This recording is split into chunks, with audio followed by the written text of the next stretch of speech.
Wow, it's May already. Meeting for the Hadley Public Schools School Committee. I'd like to welcome our two newest members. Yay. Yes, Tara Berger and Keith Shannon. Welcome.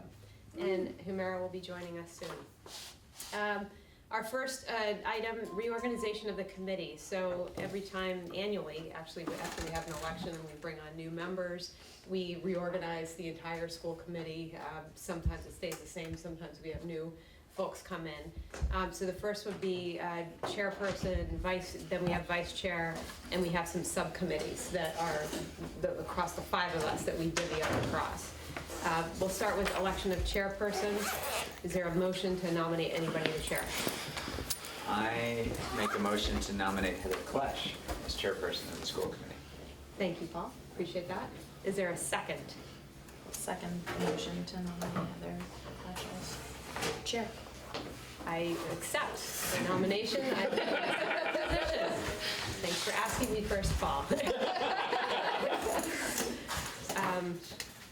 Great, and these are annual positions. I don't know if I said that, but so every year we revisit these. Election of vice chair and secretary in the case that the school machine breaks down and we don't have notes or we don't have a record, we have a secretary backup duty for vice chair. Is there a motion for somebody to serve as as vice chair or secretary? I'll motion Paul Pfeiffer. Nominate. Is there a second? I'll second that. Okay. Do we need to vote on each of these? All in favor? Yeah, let's go back. Let's go back. So for the first one, there was a motion to elect me chairperson. You seconded it. We have to say all in favor. And you answer aye. Aye. Aye. Any opposed? Nay. There's one abstain, one absent. So election of vice chair, secretary, we motioned for Paul. You seconded that. Keith, all in favor? Aye. One absentee. Okay, It subcommittee. comes with a promotion. It does, yes. Increase in pay. Yes. It does. Corner office. Corner street. Yes. Times 100 your zero pay. Yep. Okay, subcommittees. So policy, finance, capital planning. Those are the three, Annie? Yes, And then- and we'll need to talk about negotiations next year, so let's make sure that we add that. Okay. And so for each of these, do we need two members? So we don't have a quorum. We have to have two on each of them, right? You have to have two, and the meetings can't go ahead unless both members are present. Okay. Let's see, currently policy subcommittee was Humera and Roby. Mhm. Okay. And Roby and Linda are the two most recent members that are no longer on the committee. So is this Humera? Yes, it's Humera. It is. Maybe you could talk a little bit about what they do for Tara. Yeah, so I'm on the, I've been on subcommittees before, and actually Humera will be on the best one to speak of the policy subcommittee, but each subcommittee does have assigned responsibilities as to what main activities are involved in, since we can't all do everything, we divide and conquer. One of the committees subcommittee I serve on is negotiations, which currently we're actively negotiating with the school bus drivers and as part of their contract negotiations. But in the past years, we've had different units, which Unit A is the main teachers. Unit D most recently was paraprofessionals, educational service professionals. And so each of those units have contractual lengths of their contracts, and when they come up for renegotiation, members of those subcommittees would serve as part of the negotiations. It does mean meetings outside of this formal meeting, and that's why we do the two members, because they represent the school committee in that forum. Do you want to speak to Humera, the policy subcommittee, just what you guys have been doing? Yes. You've done a lot of work. Yeah, so in the last 5 years, I think it was maybe 3 years ago, the policy subcommittee undertook an exhaustive review of all policies in the policy manual. I don't know if you've had a chance to even scan it, but it's quite thick. And there many policies were outdated at the time that we did that review.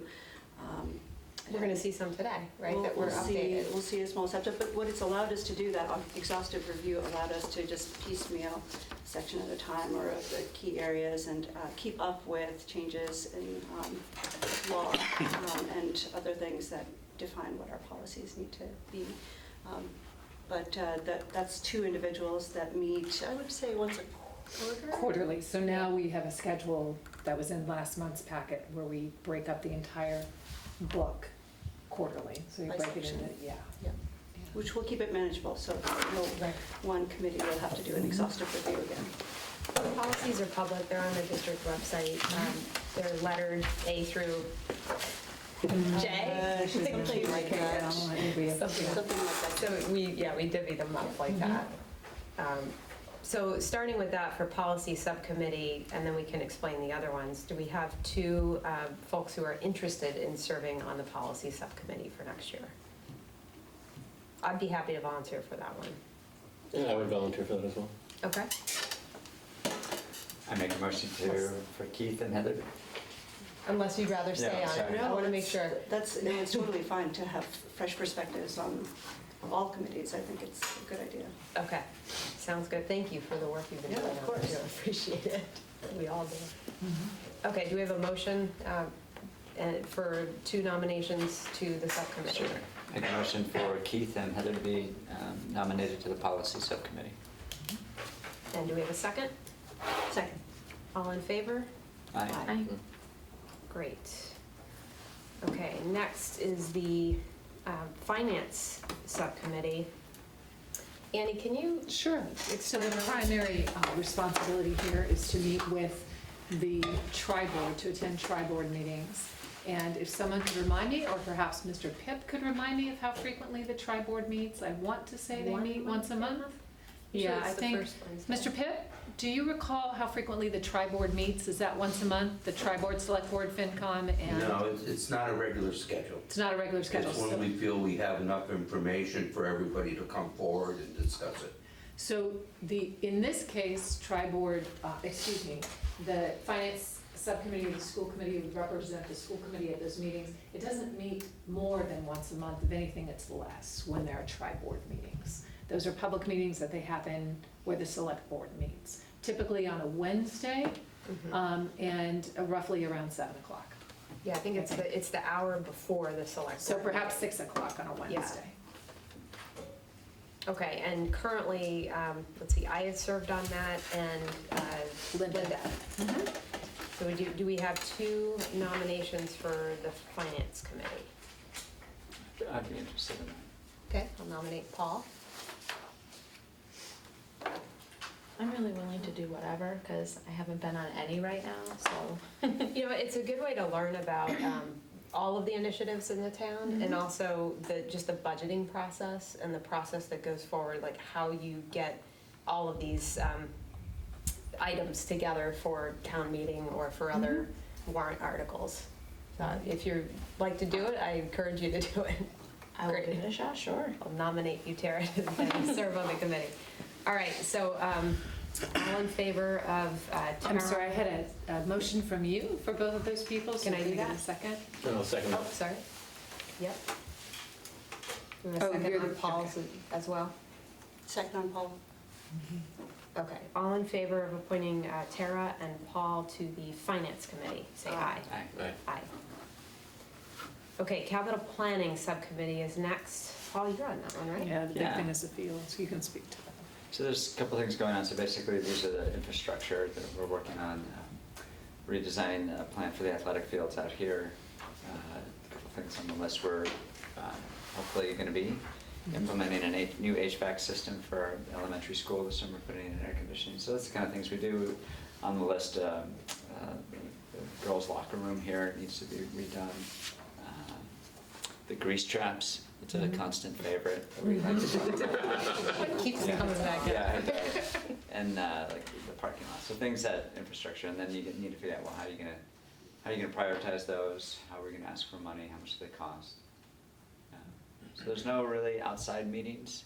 These folks handle it all once we've decided sort of where we're gonna go, like the HVAC system, they're getting the bids and processing it, but prioritizing it, getting it on a town ballot was stuff we worked on. I'd like to stay on it, to be honest, since we're still working on the Okay, fields. There's still more work to be done. Okay. Any questions about that committee? So no real time commitments outside of your normal meetings? Not really. No, they're really minimal. The We've fields will, the fields discussions, we're gonna have evening meetings. Other than that. Will you have a separate subcommittee for fields, or is this subcommittee responsible for the fields initiative? What do you think, a subcommittee? No, I didn't know if that fell under that. I'm assuming it does. One thing that we want to be careful of is that if we have a capital planning subcommittee that consists of 2 people, we may, depending on the availability of those folks, the school committee could say, we're going to assign a school committee representative. And then technically I would assign that person. So that way we don't have to worry about a quorum, public meetings, and postings for the fields. The reason I say that, so when the superintendent appoints a representative, a school committee representative to the group, when it's my appointment, then the public meeting requirements don't apply. It's not that we don't make this information public, but what it helps us with is we don't get tripped up on, if it's a subcommittee and both school committee members cannot be there, we must cancel the meeting, we cannot go forward. If we haven't posted 48 hours in advance, we must cancel the meeting, we can't go forward. If it's an appointment of mine as a representative to an existing group, those rules don't apply. They only apply when you all have a subcommittee or appoint someone because you're a governing body. I'm an employee. That's the distinction. So the capital planning committee does meet very infrequently. That's primarily to look at that capital plan, to reprioritize it, make those recommendations to the school committee. Sometimes we just do that as an entire body.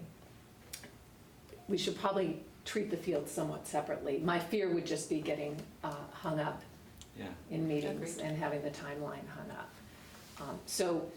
I know nobody's been, well, you did have expressed an interest in capital planning, but there's not, I don't think there was a motion made. So if the school committee's comfortable, I would say, I would like to request that Paul Pfeiffer is the representative for the Fields project.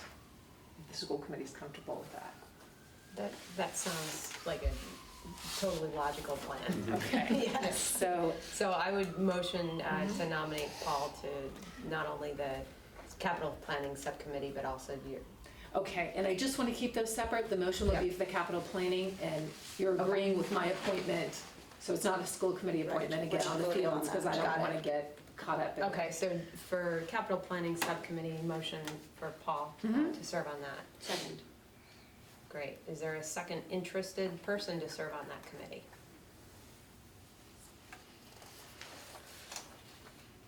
Crickets. I mean, this is one where, if you're gonna have one where there's only one of us, that probably, That'd probably, the subcommittee is probably fine. Okay. yeah, that's, The next one's probably, once it gets going, probably take more time. okay. All right. Or I So should we're say okay with may one? need- Would need 2 people on the next one, yeah. By the next one, you mean, The CES one. oh, historically, we've had one, Have you? and Yeah. I've recently assumed that. Yes. Yeah. And I would be happy to continue to do that. It's once every month. Do you want to Every explain other what it month. is? It's an every Yes, other yes. month. It's so it's the collaborative education partnership. Do I have that Services. correct? Services. Services, that's right. Large provider of services to lots of area schools that span special education services to PD for faculty and different types of school resources for students that slip through the cracks, let's say. It's a great resource. I've attended 2 of the last 3 board meetings. I've been really impressed with their work, and I'd be happy to continue on that. Great, okay. I would motion to nominate Humira as the CES representative. Second. Okay, all in favor? Aye. All right. May I Did we just get through circle everything back to or no? something that might be a reasonable suggestion too? So it's Yep. really still a a subcommittee, is perhaps we could blend finance and capital planning, and I could commit to, if there's any business of capital planning, to bring that business before a tri-board meeting. So I could kind of mush that together, makes for sense. lack of a That makes so much fancier word. sense. So if that, if we could There's a lot somehow of amend overlap there that, too, there is. between the tri-board and the discussion, so it sounds like, let's see, Tara, you run that one, right? Yes, Okay. you So just then- got a new job. So that work, Tara. Congratulations. Happy to do it. No, that's a great idea. Okay. Okay. So we're merging capital and finance. And I assure you, I would bring in capital items before you were already showing up to try. That makes sense. Okay. What was it, Annie, you were mentioning about upcoming negotiations? Yes, and we do need to do that. So beginning next year, we will start negotiations. Actually, the Hadley Education Association is hoping to set ground rules in order to move pretty quickly, to have a ground rules meeting in June and then start right away in September, because Unit A, C, and D all are on the same time. Holy smokes. Yes. So. So do we need to add that as a Yeah, committee? so we need a negotiation subcommittee. Okay, so negotiation subcommittee, 2 members again? Mm-hmm. I'd There we be go. interested in serving on that again. I'm currently serving on D. And can you define again what, so A is the... A is the teachers, D are education support professionals, and C are administrative assistants. Okay. Sorry, I'm I think currently I've serving on the bus unit and D is what I've done. Yes, and I think I've served on A and C in the past, and I'm recently serving, and now I'm serving on bus. Right. D. I'm happy to do the one that I have not served on, just for the sake of getting a diversity. I think this committee serves on all of them, so we would be available, Not sure yes, about for that. all. I know. You've changed them before Yeah. because folks, so you can certainly serve on more than one, which can be helpful, but some folks can't make it, the time commitment. It would be onerous go to do through 3. three 2 people doing contracts. 3, yeah. Yeah. So if you want to take them one at a time, and you certainly can do more than one, that's fantastic. Then, of course, you know what's happening in other contracts. We can work backwards. The one, Humira, you said you had not served on is Unit D, I believe, paraprofessionals, education support professionals. You have not served on that. I think so. So if you're interested in. Which is the one that has to, I mean, there are 3 that have to get done, but is there one that needs to be prioritized over the other? 2 to We'll work that out with with the Hadley Education Association, the order that they want to do them in and what we think makes sense. Okay. And just for knowledge, what is the time commitment usually like with those? That's more, depending on how often the units meet, then you have to also have, they have their legal representatives there, we have our legal representation, so it's a lot of coordination of schedules. But, for example, the bus negotiations, when we met, I think we established, 3 more meetings coming up that we could all agree on that were spaced maybe 3 weeks apart, roughly, Yeah. to give time to respond to the proposal, issue that response, have them, we have a session that's, usually we commit to 2-hour long sessions to go through and agree on, what's agreed to, what is still on hold, and then they have time to then respond to that. So to me, that's been probably the most time-consuming groups that I've served on. And there are 2-hour blocks that occur when the faculty who are representing their unit are available. So for A, D, and C, that's after school. And it feels longer, I would say, than the actual time commitment is. The scheduling is the most difficult part, and it's usually the legal representation on both sides that makes it the most challenging. So it can go on for much longer. If we could just get them scheduled, but the challenge is typically with scheduling, mostly around conflicts. We just had one that had to be canceled because one of the lawyers was asked to go to Superior Court, so we had to cancel the next session. Is there work outside? I was just going to say, there's really not work outside of the meetings. If we may have like a internal meeting just to make sure that we're all on the same page about what we're going in with in terms of proposal or response. But otherwise, that's maybe one meeting, pre-meeting before you would then gather as the group. You typically on the same day. What the school committee or the attorney for the school committee needs, they direct me and Chris to get for them. So the contract is signed by the school committee and by the Hadley Education Association, not signed. My job is to enforce what labor and the school committee and the governing body agree to. So there's not a lot of work outside for the folks on the committee. Anything you need, we're responsible for providing. And there's no deliberation outside of those meetings. So. It should be noted that we have an incredible attorney who's very knowledgeable in all matters of contract negotiation, represents a lot of schools around the state, and he manages a pretty efficient process. So the research piece is that's not really in our hands. You guys bring that to the table in terms of what other districts are doing and what comparable rates are, bands and so on. And what the implications of a certain decision might be. Mm-hmm. Yeah. When did you say these will start next year? Yes, the hope of the HEA, which makes sense, is to set ground rules in June so that if there was any information the school committee wanted gathered, that we would be gathering it over the summer in terms of comparisons, regional comparisons around contract language, around compensation, around benefits, whatever that is, and to hit the ground running in September so we can get them. The goal of the HEA, which I agree with the president said today, is to try to get this squared away before the FY19 budget is submitted. So he's confident and eager to get things for all 3 units wrapped up as early as budget season in January. Wow. Yeah. I'd be interested in Unit A. I'd be interested in Unit A as well. That's one I have not served on. So we need 2 for C and 1 more for D. I'd be interested in C. Thank you. I will do D. Thank you. And I just need, somebody gets to double up on Unit C.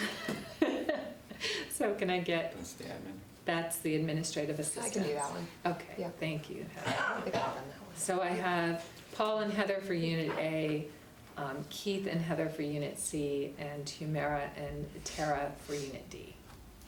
Great. Okay. Fantastic. Thank you. Okay. And then lastly, signers for bills and payroll. Chris, do you want to speak to that? Yes. We need 3 people to sign, and then we need alternates. I also have a request that we can do our very best to sign them quickly. What happens is if we can't send a complete signed warrant to the town hall, they will hold up the checks. And if checks are held up, then bills aren't paid on time, and that's not a good thing. So what we need is to really, sign them within a couple of days after they're sent out. That would be incredibly helpful. Basically you get a PDF of the warrant, and it will show all of the expenses that we've had for that particular week. And it's a program that we use. It's an online program that you can then just electronically sign. We automatically get an email saying that so-and-so has signed the warrant, and once it's completed, then we get it back. Until it's signed, we cannot get kind of an unsigned or uncompletely signed version back to us. So there's no such thing as sending a mostly signed version to the town hall. It's all or nothing. So that's one thing that I ask, is that, if everybody could please, I never tried it on my phone, but I would imagine if you have school email on your phone, you can probably do it there as well. And Yeah. Yeah. I've done it on my yeah, phone. yeah. And it you really, have, okay. honestly, it couldn't be much easier. The new system, Now, yes. back in the olden days, we'd have a key and we'd have to go to the superintendent's office and sign it over the weekend, and then you'd get chased down for it, but now it's super simple. That being said, I probably get 3 times as many emails as the olden days, so I've been a culprit of being a late signer, but Well, I'm happy to stay on as a signer. I've done it, I think, since the beginning. And honestly, for me, it's a good way to kind of see, with the bills piece, where the money's going. Things are organized at the end, usually by category, so you can see when we're talking about tuition, like vocational tuition or special ed tuition going up, you actually see how much is being paid. And then on the alternating week, you sign off on the payroll. And so with that, you're signing off on all of the salaries and staff and any stipends or, extra on that. So it's good to just give you a sense of where the money is going. Then when you're involved in budget discussions and other financial discussions, it's just a good grounding. When it is electronic now, it's definitely, you get an email saying it's there. You can go in and access it, scroll through it, and then you actually digitally sign in on your screen, which is kind of nice. Yeah. I think I'm an alternate now. I'll be happy to be a primary. Okay. I'd be happy to be a primary too. Okay. So motion for myself, Paul, and Tara to be primaries on the signers. All in, do I have a second? Second. Yeah. Okay. All in favor? Aye. Aye. Okay. So alternates, there's really only two people left. Yeah. Yes. We have three Happy to be an spaces. Yeah, I'll be an You guys will be on. Okay. Okay. Are we all reorganized now? We're reorganized, thank you very much. Okay. All right. So now approval of minutes. So the March 27th, 2017 minutes were sent. I think only the three of us can. No, everybody can vote, you can. Jenny Tate's clear about that. You're just, everybody can. Perfect. Motion to approve the minutes. Second I'll it. second that. Okay. And we don't need to vote on that, right? No, actually, you do, so you can take an all in favor. All in favor? Aye. Okay. And if you guys ever have questions about the minutes, you can bring them up at the meeting usually. So tell me, Annie, if you're not at the meeting, are you supposed to abstain from approving the No, minutes? you can absolutely vote to approve the minutes, Okay. you can. Cool. All right, adjustments to the agenda. Do we have anything outside of any new topics, late breaking? No, I don't have anything. We don't have anything to add, right? Did we get all your votes? Oh, the policy, the change on that policy. But we do have policy on here, so. Okay, I'll bring it up then. Yeah, you can bring it up then. Okay. No Great. adjustments. Okay, presentations. We've got a lot tonight in discussion items. And so we're going to start first with fostering gender equality in Hadley Public Schools. These are students and Ms. Camuso. Yes. Thank you, Ms. Hanson. Yep. So hi, I don't know all of you because I know a couple of you are new, but I'm April Camuso. I'm the English chair here at Hopkins. These are the two students I brought with me. This is Miranda Pitta and Margaret Mahalik, if you guys know them or not. But we're here today just to sort of share with you what we've been working on for the past few weeks in the school and what we'll continue to work on. Our students recently had a sit-in a few weeks ago, our female students, to express some of their concerns around gender equity in the school community. And so after that, we got together with Dr. McKenzie here and had some conversations about how we could help our students to voice their concerns in a productive manner. They have some concerns about the school community in general, and they want their voices to be heard. So it's our goal to sort of help foster that so that they can achieve some of those goals. So some faculty members, Ms. Landham too, next to me, in addition to some others, and many more students than these two, have been working on that, and we will continue to do so. We have some short-term and some long-term goals. So one of our short-term goals is relevant to you, which has to do with the dress code policy. So we're working on making some suggestions for revisions that we'll come back and bring to you after we've had some of those conversations. And then a longer term goal that we have is working towards a social norms campaign. So we've hired someone, we're going to be hiring someone who works in marketing to help us develop and put together a social norms campaign that hopefully we can go into the next school year with, so that we can sort of change some of the current norms in the school, and that would involve students and faculty and staff and men and women. A lot of the conversations have just been with the female students so far, but we do invite and encourage the male students to come as well. So we're going to continue to do that to try and sort of foster that inclusiveness, because men are allies as well. So we're going to try to kind of build that if we can. But we wanted to bring the discussion to you. I chatted earlier with the faculty today and let them know a little bit about it. Still kind of a work in progress, but we do have some ideas and some goals, and so we wanted to stop by and let you know. And if you had any questions of myself or the students, feel free to ask now or later if something comes up, or you could always email me if you had some ideas or wanted to talk about it. But if you have anything now, we're here to take questions now as well. Yeah, I would ask the students, so what do you see as the biggest impact that you'd like this initiative to have? Or some of the impacts. I was gonna say, that's a big question. Throw it out there. I think what we'd really like is to like eliminate almost all the sexism, hopefully all the sexism throughout the school, or inequality for like both race and gender. Yeah, to change the attitudes of both students and faculty towards, you know, gender roles and things like that. Here's some of the recommendations you're thinking of. You mentioned dress code. What would be that? Yeah, so there's some concerns around the current dress code and some of the language in it, that it tends to focus a lot on women and women's bodies. And there's also some potential concerns as well about certain sort of racial or religious things that it might conflict with. Like there's a comment about no head coverings. And so there's some different things that are concerning. And that's one of our shorter term goals. We're also looking at, you know, some other ways to work with communication for students, and, you know, larger ones about trying to involve not just in the school community, but the families and the parents as well. So we really kind of want to look at it as a whole broad spectrum, because what they experience in the school isn't just, you know, the school, it's a larger community as well. And so we really want to try to work together as a whole community. Now, is this something that you envision happening just at Hopkins or eventually trickling down into the elementary school as well? I don't know. One of the questions I did get at the meeting today was about the middle school, because we haven't had any conversations with the middle school students yet. We've just sort of focused on the older students and hearing some of their concerns.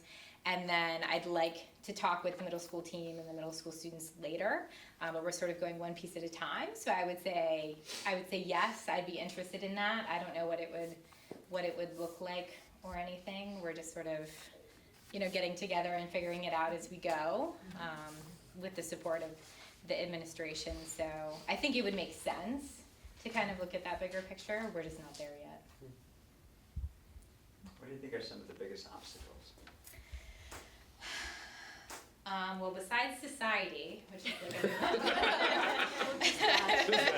Miranda and Margaret, you can change society. Yeah, Too. they can. It is an obstacle, though. Yeah, society's hard.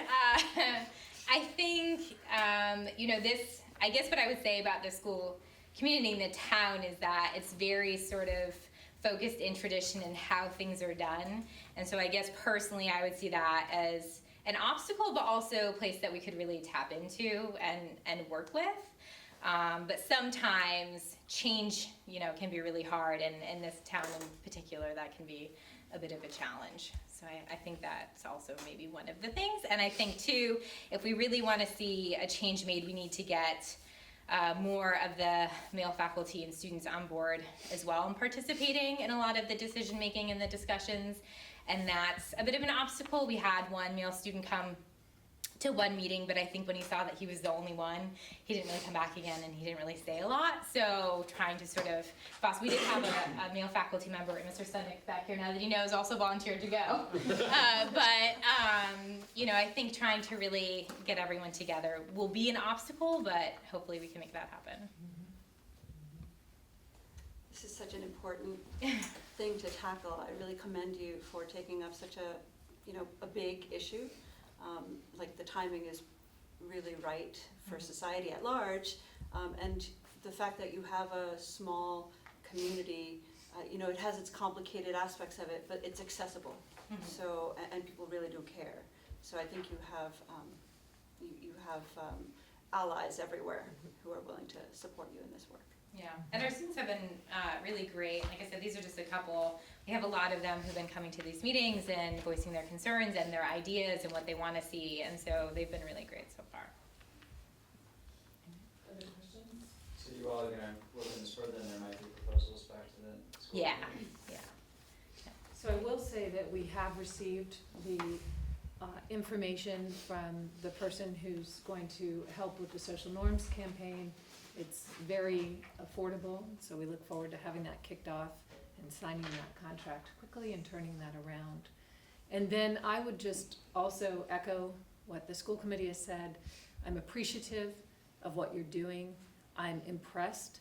And I often say that one of the reasons I really like what I do for a living is because not a lot of people get to go to work and be inspired by others and be inspired by the people they're supposed to lead.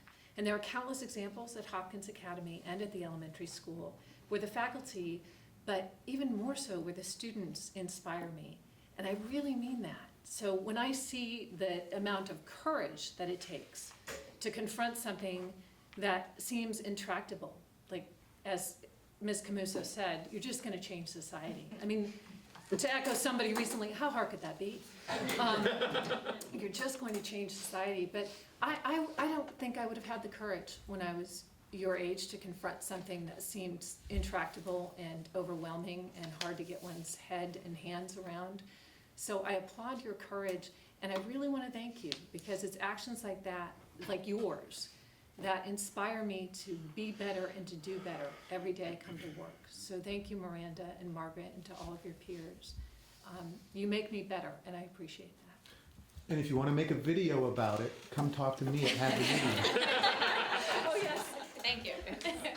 Yes, thank you very much, and thanks for, giving us the preview that this is coming as well. So we'll look forward to hearing from you guys in the future. And if you have any other thoughts or questions, just feel free to email me. I'm happy to respond if you go home and you think about it more later. Great, thank Thank you you. very much. Thank you so much. Thanks for coming, too. Okay, Washington DC field trip, fall 2017. Yes, We all want to Miss go. Lana. Yeah. Okay, so I'm Amy Lana. I'm also in the English department here at Hopkins Academy.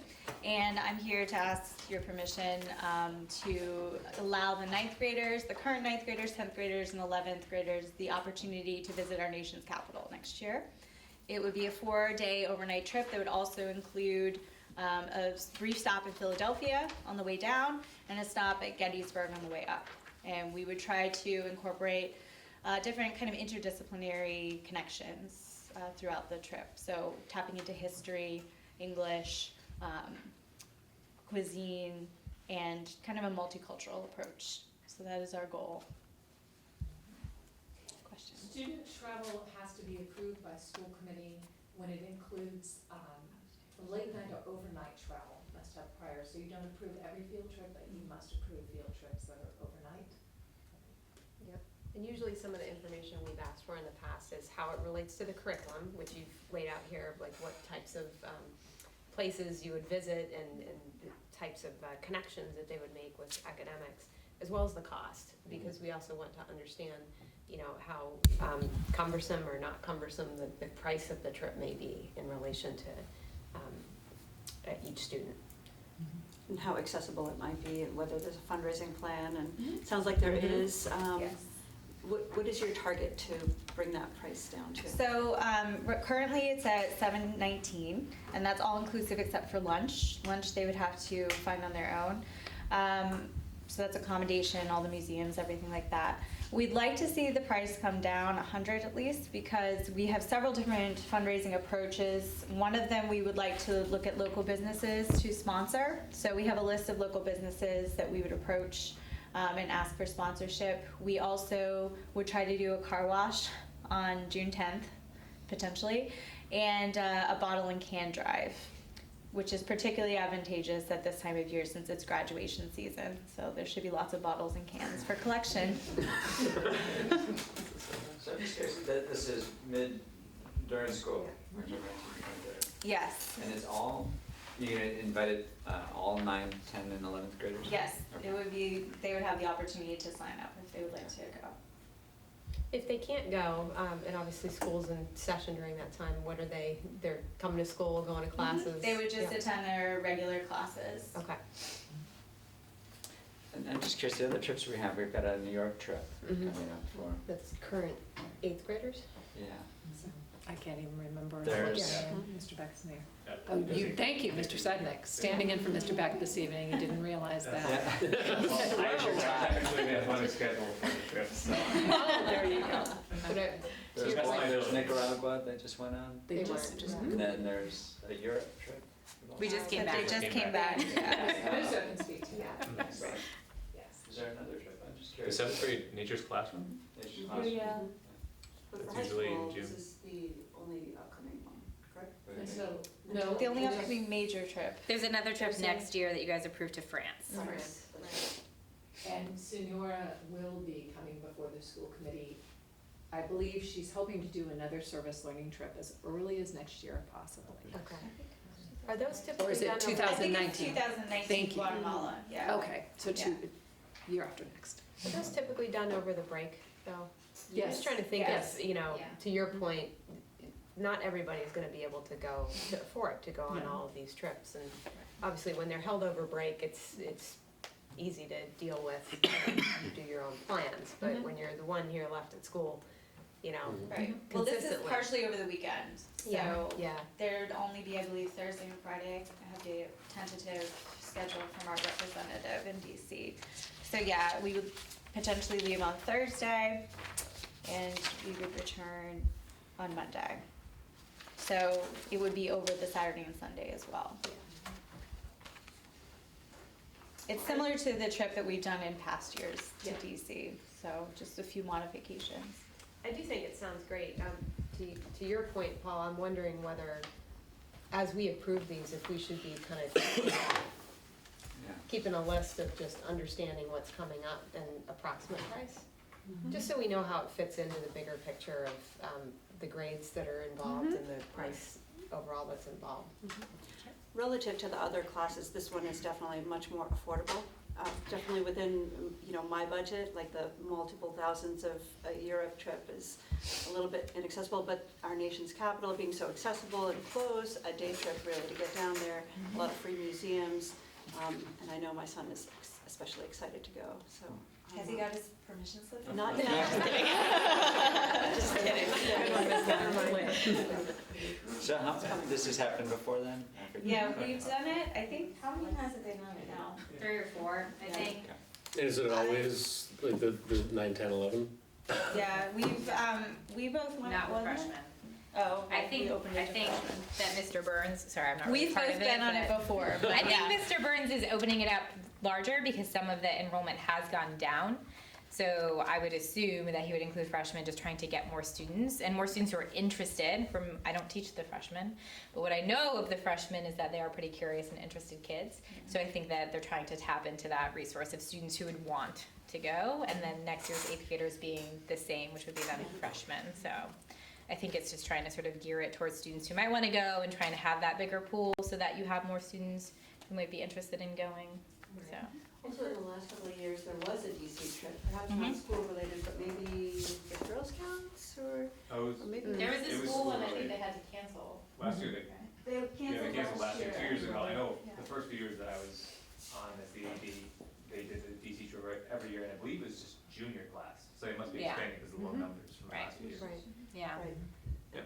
Yeah, and that is, to your point, that is something that's becoming more of a problem. Ms. Landman and I have a trip in 2 weeks that we're trying to do, which we might have to cancel because the cost of transportation is so high versus the number of students who want to go. And so we've had some conversations separately about potential problems with that and affording that and where money can come from. You know, like the students when they graduate and they leave their money in their account and then they never touch it again, and it goes somewhere else, but having places where students can receive funds, because we have some difficulties making it affordable for students. Okay, any other questions about the trip? No, but I'd like to motion to approve this trip. Yeah, I'll second your motion. Okay. All in favor? Aye. Great. Have fun. Yeah, thanks. Yeah. Okay. Oh, sure. Sorry, Hi there, good evening, everybody. So the scoreboard in the gymnasium, the two scoreboards, one of them is over 30 years old now, and the other one, I didn't have a date on it, but it's more recent, but the system has become archaic in the last few years, and actually on two separate occasions, kind of right before and around playoff time and senior night, I had an issue with the controller and a short malfunction, and we were scrambling for a controller at the last second, which is not always the best feeling when you have 500 people packed in the gym, ready for the game to get going for senior night. So I was talking with the Booster Club earlier last year, and we came up with the idea of, could we afford a new set of scoreboards for the gymnasium? So I started doing research, consulted with other athletic directors around the district, consulted with a gentleman who works up in athletics up at UMass campus, and ultimately came up with Nevco as the best spot to land a scoreboard for the school. I think you had the whole packet that was in the school committee packet of the description of what it would look like. We're looking to actually put two of the bigger scoreboards on both sides of the gym, so everyone can kind of get a great view of the nice new scoreboards. The cost wasn't going to be that much different from getting a bigger scoreboard like we have now and a smaller one. And I talked to the Nevco representative recently and was able to get them to not only, he realized that they could put one receiver, because if it's a wireless system we're looking to upgrade to, one wireless receiver for the shot clock and the scoreboard on one side and one on the other, instead of two receivers, one for each unit on both sides of the gym. And that saved almost $1,000 there. And on top of that, I asked if there's any way they could help us out a little bit more, because we're actively seeking funds and we're quite there. And they graciously came down another $1,000 on their price. So the only thing that's not in the packet is the most recent labor estimate that they gave. Originally, I anticipated $2,000 to $3,000, because when I was doing my research and if we had enough funds to make this actually happen, I tried to go high just in case, to $2,000 to $3,000, and you never know what's going to come up when you're doing some sort of project either at home or at a school, right? So they came back with a final estimate of $1,635. Obviously, that's subject to change unless something came up, but it was lower than originally anticipated. So it made it even more likely that it was possible, as long as you approve to get this project done. Upon talking to a few different sources for funds, the Booster Club had offered to donate $5,000. The Athletic Booster Club for Hopkins. The Hadley Mothers Club, I had a meeting with them and they graciously offered to donate $1,000. And I don't know how many of you know Linda Guads, but she's been the scorekeeper here for much longer than I've been the athletic director here. She's kind of a local legend. And she, out of her own personal generosity, offered to donate $1,000 to the cause. So, and any additional cause would come out of our athletic revolving account, which is a healthy spot for right now, for what I would need to draw in order to finish off the school cost for the scoreboard. We'd have plenty to do all the things that we need to do from the revolving that we have throughout the year. Just something like our family ID program that we recently set up for Hopkins Athletics, that comes out of athletic revolving. The golf course fee typically does. And awards for anything, overflow for awards for banquets come out of athletic revolving. And there should be plenty in there to get us through the year and sustain at least till next winter, where we have a big influx for athletic revolving from the gate for basketball games. So what, just to help the new members, what you're actually approving is not, this isn't, you typically would not approve a project of this scale. What you're approving per policy is that there's been a donation made to the schools. And the only way that I can move forward on approving a donation, and that includes Booster Club, Hadley Mothers Club, and our lovely citizen, Linda Gawatz, who has been so generous. So you would be approving the acceptance of a public gift to the school. That's what the policy says. Like, we can't spend that money without school committee approval. Just a clarifying question. Sure. Is this something that would have been, is this something that's subject to the bidding process? So what we would do, you can speak more specifically to that, Chris, but it's well under what would require a bid. We would just be expected to do good business practices, phone calls, quotes, Because the threshold now is over, it's 35,000. 35,000. 35,000 for a project, for a formal bid, it used to be 35 now. I make a motion to support the new basketball scoreboard proposal. I'll second that, Thank you. yeah. May I amend the motion to Yeah. accept the gift? Donation. Accept the gift. Just the Yes. gifts. Yes. Thank you. So you have a motion and a second? Yep, Just all need in to favor? vote. Aye. Great, thank you, and Very thanks to all of the donors Yes, for their, yes, very their much so. generosity. Yeah, and as part of the project, I plan on doing a nice plaque to commemorate the donating parties. That's a good That's idea. great. They did great in the school. And don't go too quickly, this will be Yes. very quick, but Okay, in case excellent. people have some historical questions, your next item, the donation, excuse me, when another exciting thing that school committee does is declare surplus. You never knew when you were running for this how exciting your job was. We've got Oh, uniforms. jeez, you wanna see these old uniforms, man. We cannot get rid of anything Sorry, without Jane. a declaration of surplus by school committee, so. Yeah. So, every few years, there's a buildup of old uniforms. Every 5 years, typically, we turn over uniforms for varsity teams, which are held down or handed down to JV. So uniforms last about 10 years in total, and then the old uniforms we declare surplus and move on to the next phase of what we're gonna do with them, which Chris and I are currently talking about. So I have a bunch of extra uniforms that I've gone through. I've made sure we've allocated plenty for all the levels of teams, and these are all basically extras. In the past, we have just given them to the kids and then moved on with them from there. Chris and I are currently discussing what we're gonna do with this batch, making sure we're aligned with district policy. So I just need approval from the school committee to okay them as a surplus, I believe is what they're called, and then. Value of less than $500. Yes, yes. Shall we say. Yeah, they're old, some are hanging on by a thread literally. But the kids seem to like them sometimes they'll take a few of them, the old warm-ups or whatever. So, but just looking for your approval for that. And of course, if a school committee member is interested in any of our Old war. Yeah, that's It'd be it. funny if we all showed up with jerseys on. Yeah. You could wear them to some of our sporting events. Well, throwback. What might you do with that? Typically, in the past, we've given them out at lunch or put them out at lunch and said, whoever wants something, come and take it. They're all yours. Give our kids first cracks. Before we talked about donating them, but the only problem is we don't want to put them in a donation spot where a rival school can get their hands on our old uniform, Right. because then so we just got rid of them actually after that. Did you send- One other year, because I knew they wouldn't fall in Smith Academy's hands, they were brought to, It's like I think it espionage. was it Cuba? I'm trying to remember where Dave Winch had been. Dave Winch had went on a mission with a young life, and he asked for extra clothing, and I said, here you go, take these uniforms, so hopefully they're benefiting somebody, who's in a lesser situation. Did you send those programs to recycle old athletic shoes and soccer balls to Africa? Yes, yep. I've given them soccer balls before in the past that we're able to move on, so. So motion to declare these old uniforms as surplus, with a value of less than $500. Mm-hmm. I'll second that. All in favor? Aye. Okay, Okay.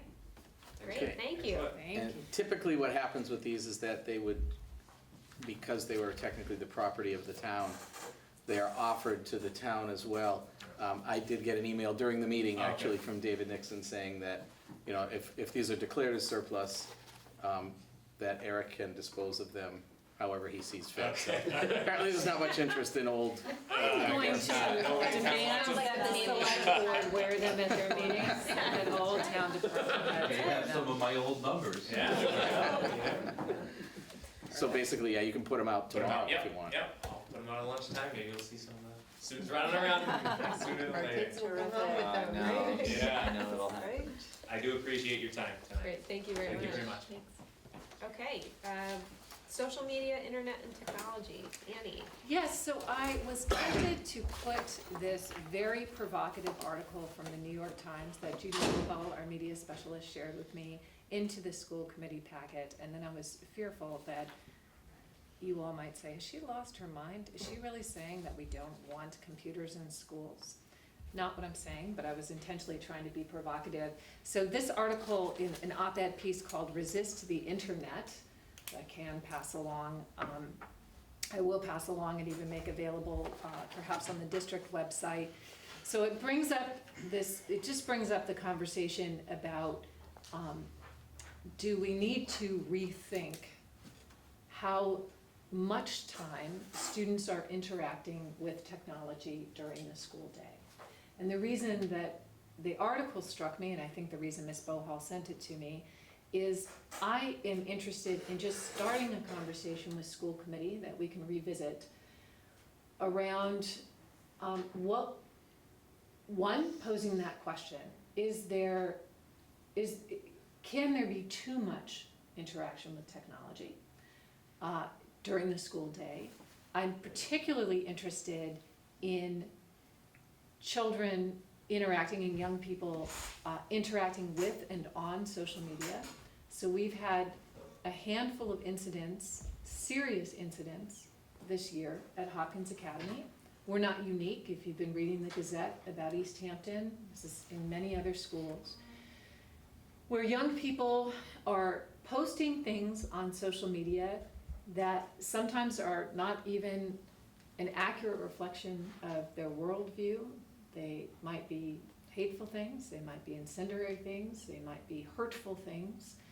And it's dangerous. I don't think I'm overstating the case. I did have a conversation with Paul where I said I was struck by the fact that children can't drive until they're 16 and they can't consume alcohol until they're 21 years old, but they can interact or have access to social media at very young ages. And I think, to borrow your phrase, Paul, you asked a good question. You just wondered, are we expecting young people to police themselves too much in a place that can have long-term and devastating consequences once things are out there? We had an experience this year where a young person, something was taken down. The individual regretted that, made that clear, took it down very quickly. I in no way am attempting to minimize the impact of some things we find on social media, but it didn't matter that the person in the content or responsible for the content had taken that down within 5 minutes. The number of hits, it ended up on, it's everywhere. It's out of their control. It's completely owned now by the public.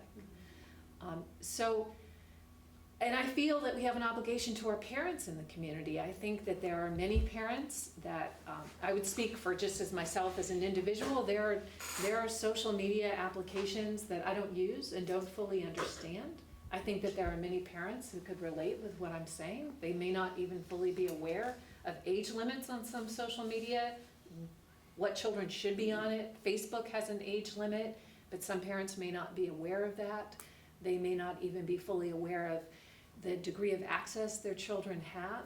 And I feel obligated to figure out how does it make sense to support parents and families, to educate them, to stand with them in educating their children.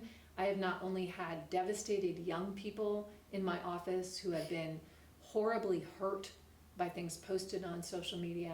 I have had devastated young people who have so much regret over what they've done and they can't put the genie back in the bottle.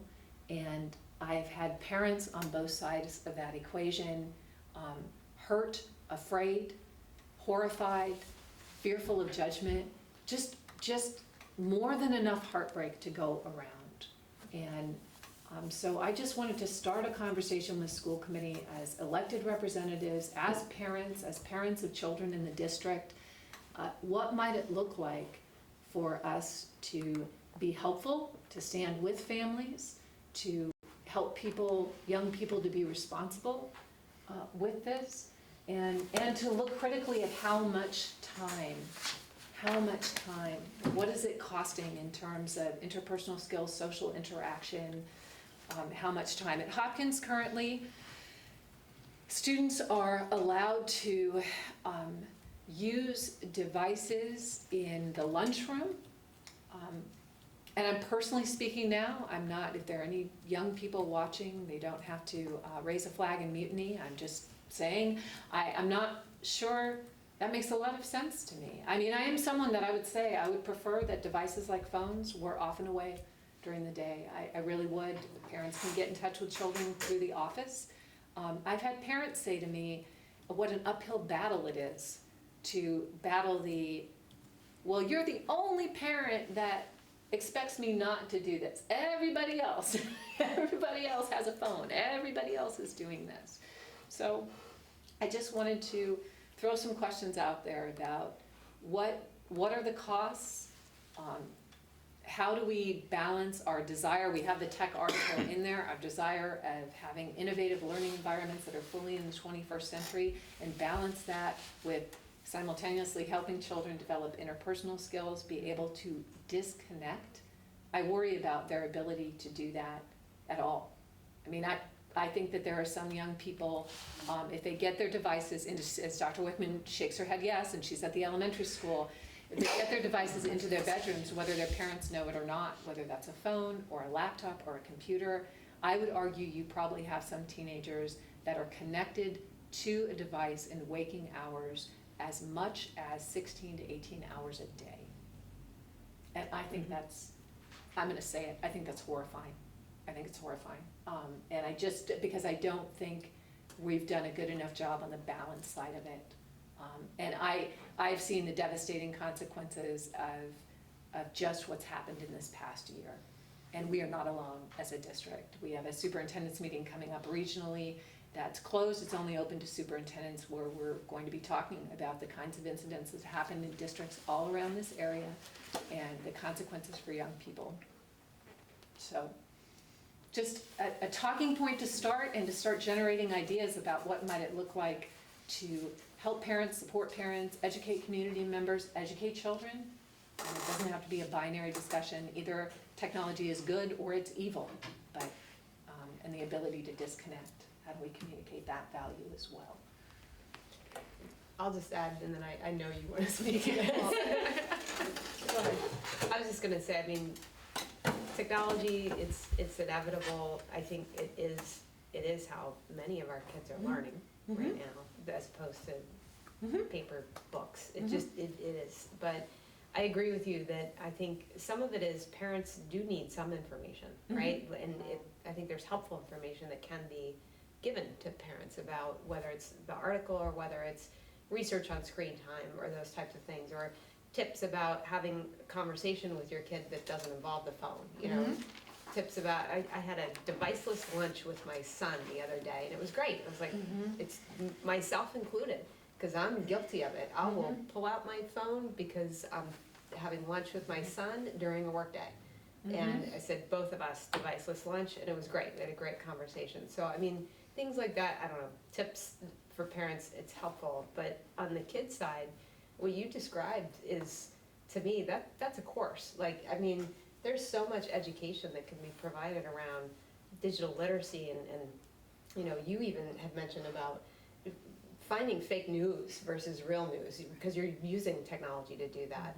Things like social media norms and the do's and don'ts. I mean, people who have had issues and fallen into those pitfalls, they can speak to, what did you learn, you know, and how can others avoid that? How can others learn from what happened to you?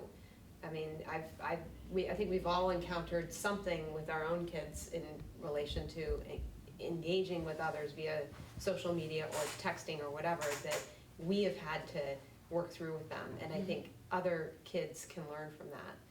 But I don't know if school is the place for that. I would like to think that it is a place for it.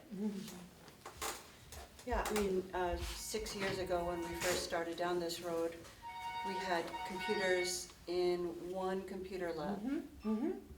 One computer lab, and those computers were 6-year-old towers. Students had access to them a half an hour a week, like a special. None of our students understood how to do things like create a project in Google Slide or Google Docs, or create a presentation. We've come a long way to getting our students digitally literate. I'd hate to think that our faculty were actually expending the entire course period with the devices in front of the students. if that's the case, then definitely we should be exploring what the utility is of the tool. It's simply a tool, but the teaching itself doesn't go away.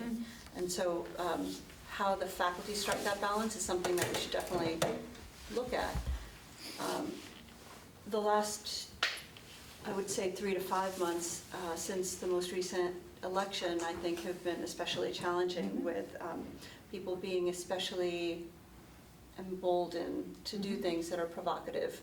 And it's unfortunate. It's created a lot of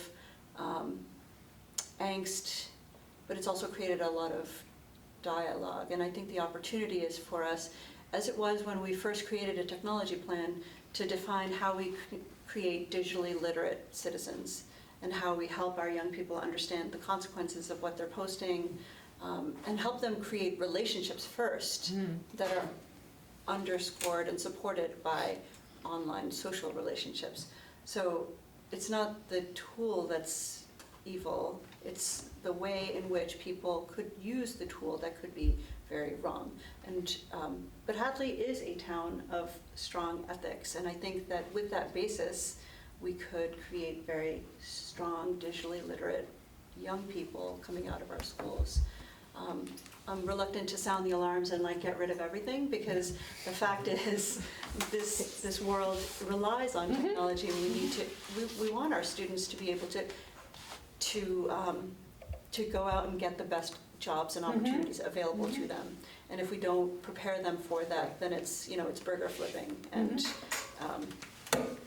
not that there's anything wrong with flipping burgers, you know, but we want them to go out and get high value careers. So I'm happy that you're starting the conversation. I would continue the conversation. I personally think that it's important for young people to blow off steam at the high school. To, like, they don't do it, would they have 20 minutes now to eat lunch, or 25? I think we increased it to 25 last year. I don't think it's fair to say, okay, like, you're 25 minutes, we're gonna manage what you do. I think we wouldn't want that for ourselves, and I think to the extent that we treat them as young adults and help them be responsible young adults, they'll make choices that reflect what we think they should be doing, like interacting with one another and being inclusive and checking, but then putting it down and continuing on.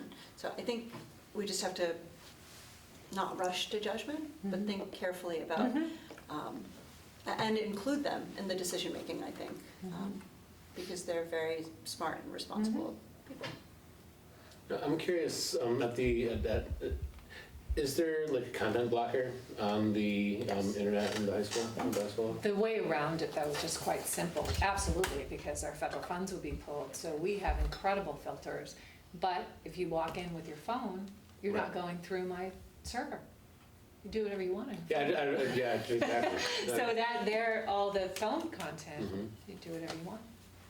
Right, but in all reality, a student who's going to want to watch or do something that is not appropriate is going to probably do that in the many, many hours they have outside of school, not the 25 minutes they have during lunch. And I think part of what, again, the article was meant to be intentionally provocative, and clearly I share your view that it's not about let's go back to mimeographs. Old ages.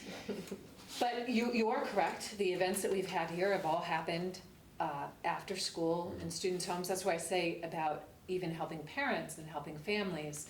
So we use instructional and technology to enhance teaching and learning. There's this other piece that I'm struggling with around what does it mean to behave responsibly. I do pose that question sincerely at a very young age when there is either known or unknown access to social media.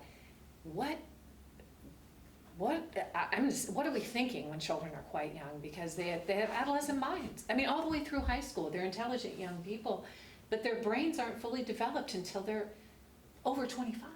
And so that's not to be dismissive, that's just medical. That's not to be dismissive, that their decision-making capacity is not what an adult's is. And people make all kinds of regrettable decisions up through their early 20s. And now, people are able to broadcast those regrettable decisions, and they have a degree of public ownership and permanence that I never knew as a child. Thank goodness that I never knew as a child. And so that part concerns me, and the almost what appears like borderline addictive behaviors around checking that phone. I mean, I would put it out there, and I'm in no way advocating, it's not my decision to make unilaterally, it's certainly children, faculty, if it's policy, it comes before school committee. But I have asked the question, what have we become as a society if the idea of not having a phone on for 6.5 hours freaks us out so much? What have we become? That we couldn't check something, a buzz, a ding? I mean, how bizarrely Pavlovian is that we couldn't go 6.5 hours and think, I'm gonna attend 100% to the events and individuals that are in front of me in real time. It's just a personal opinion of mine. I say, what are we becoming? So it's more of discussion and to keep eyes and ears out there for ideas about what might it look like. If you notice other districts or communities or in your workspaces, innovative ways, or in colleges, in higher ed, goodness knows those young people broadcast all kinds of regrettable decisions and sometimes destroy their college experience because of what they do online. So if you come across good ideas, I just want to support the community and our children, and I think it's something that it feels some days like the tail is wagging the dog, and there's nothing that breaks my heart more when I have a parent in my office in tears because their child is on the receiving end, or equally distraught if their child was the creator of content that in no way reflects the values of their home or what they were raised to be. And it's heartbreaking to be with those parents. And it could happen to anyone. Have there been in-services, either inside or outside of school, for students and for parents on social media norms and I don't think practices? specifically on social media norms. We do tackle things around digital citizenship when we talk to students in Sir Simmons' class, in technology, when teachers are using technology.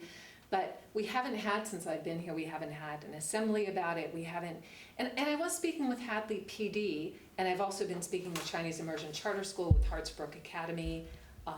I met with those school leaders as well, because they're interested in approaching this as a community issue. And most of the assemblies a lot of it was around kind of be aware of online predators. And I don't want to dismiss that as not being a real threat. But I'm also talking about this, yes, let's be aware of that, but the threat that children pose to themselves as a result of poor decision-making is kind of new, right? It really is, the degree to which they can really... Yeah. But I wonder, just thinking about it, like when you think of growing up, and Annie, you had touched on it, we're all learning and growing with the technology a lot later in life when you've had your values instilled. You're able to be mature in your decisions and make your own decisions and live by what you decide. And I'm still, every day I'm still amazed that my son, who's only 4, can work a tablet better than myself, and it's just a completely different era that they're growing up in. And so I think sometimes it can be hard as a parent, because I do see adults constantly in their phone all the time. And so, for instance, at my house, my husband and I have a no phone policy because we found ourselves caught in that trap too, where you're sitting down, your child goes to bed, you're either on the TV, you're on your phone, you're on your computer doing whatever, and you're not engaging with one another. And that's on an adult to adult perspective, and you're influencing and supposed to be a role model for these children. So these children who are already growing up, like, I swear they're being born just knowing how to use the technology and understanding a lot more, and then they have this influence of parents. And I think maybe parents don't, at least from my own perspective, don't always realize just how connected. And so I think making it more aware to parents and sharing that information, because I don't think parents are always aware too, at least again in my perspective, of how much children know and see. There are things that, I'm able to shut myself down, or, the new controversy of the Netflix TV show that came out. I hadn't even heard of it. So things like that, like I think it's so important to share and disseminate that information, and giving parents the tools that they may need to provide to their children to start that discussion, I think is important. And adults remembering where they need to connect and socially, because it's just such a different time when you've grown up without this, and recognizing the necessity of a tool and necessity of children understanding technology to get themselves through college and higher education, but helping to educate parents to understand the line, or maybe, provide resources, or start the discussion too. Right. You mentioned in-service things. I don't exactly know what the definition is of that, but I'm imagining that, like the DARE campaigns where students who were either victims of or were involved in a drunk driving campaign come in and speak to students, and like it hits home in a way. Or some of the more recent campaigns I've seen online of young people who have been the victims of like texting, like a texting accident. There's been especially powerful one that's circulating right now. I can't imagine that we're the only community. I mean, in fact, this has got to be a nationwide conversation that's just bubbling and coming to the surface.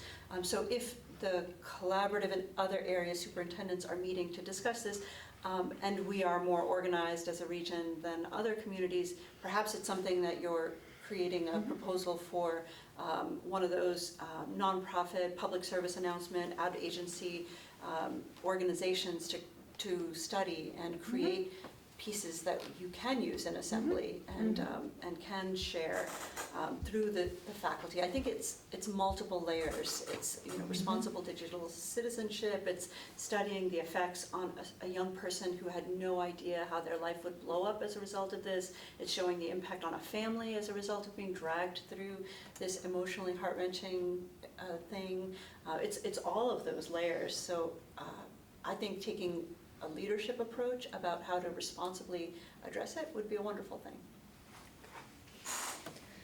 I would add too, just focus on the kids, but I like the idea of facilitating a conversation amongst the parents.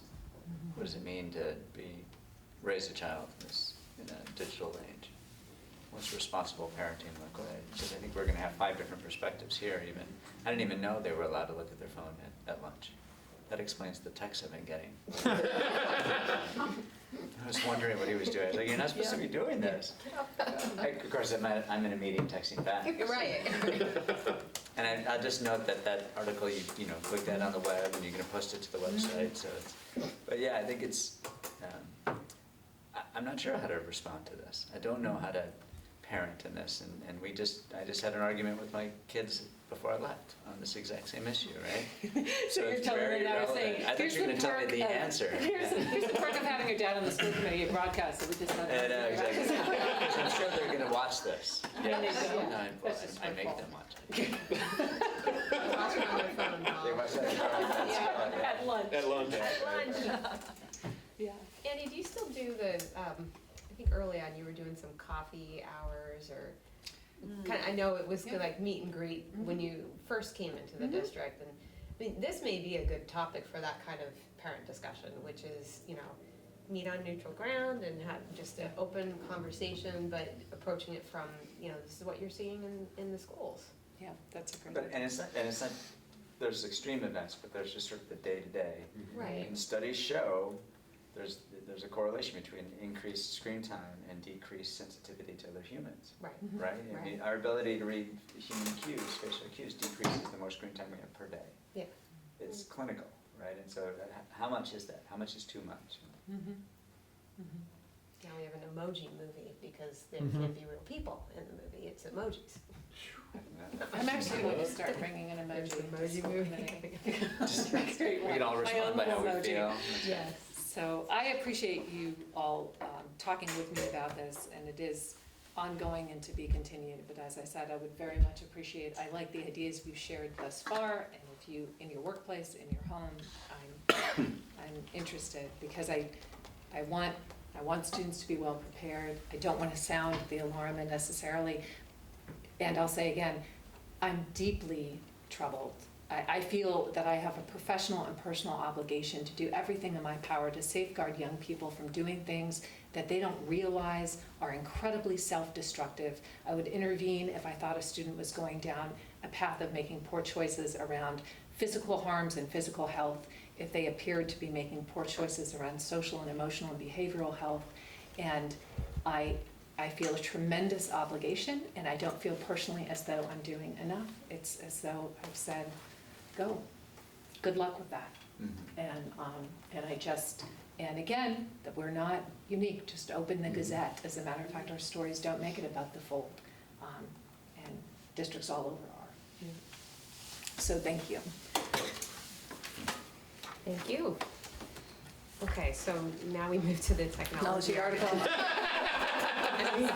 kind of ironic. That's the best segue ever. So, yes. So you have, and this was primarily for Tara and for Keith, but just a reminder, these are, we received, the town voted for the technology article in, I don't remember when that was, I think it was in the fall. This is what we received, this is what we intend to spend, and the update on what we have spent as of April 25th. The first purchase has been for Chromebooks and a cart, and that costs roughly $9,000. And an additional, so roughly we've just spent $9,000 of it. Our first thing was to get the Chromebooks that we were going to use for MCAS testing, and then we got those and had to get them set up and dedicated them solely to MCAS testing, and they'll be in circulation after we finish with that, and then we'll just keep spending down the money quickly. Mr. Duffy has been very helpful in preparing us for our first MCAS online for grades 4 and 8, which took a lot of work because we don't have a very deep bench, right? So running infrastructure trials, when I say we don't have a deep bench, we've got one guy. Yeah. Which is pretty much the story of Hadley. In any bench you go to, we got one guy or one gal. So it's went well. That's not really part of what she does. Right. No, this is more kind of the networking, the security keys. Right. It went well. I mean, Dr. Wickman can certainly speak to. We've finished up 4th grade ELA. Yeah, we start 4th grade math on Wednesday, and it went without a hitch. And today, as 3 of us worked trying to pack up the physical ELA for our 3rd, 5th, and 6th grades, we were all saying, oh, we can't wait till it's all electronic.